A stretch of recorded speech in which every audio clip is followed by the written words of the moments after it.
Maxxon Gyp-Crete EZ is designed to repair or replace damaged existing gypsum underlayments, providing a smooth, fire-rated, floor goods-ready surface.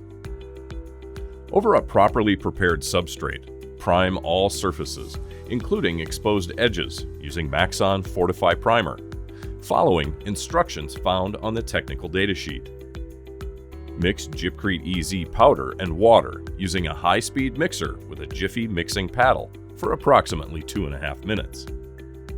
Pour Gyp-Crete EZ, spreading the material with a gauge rake to the desired depth. Minimum depth required for Gyp-Crete EZ is 3/4 inch over wood subfloor. Once the Gyp-Crete EZ has been applied, follow with a suitable smoother to de-aerate the material.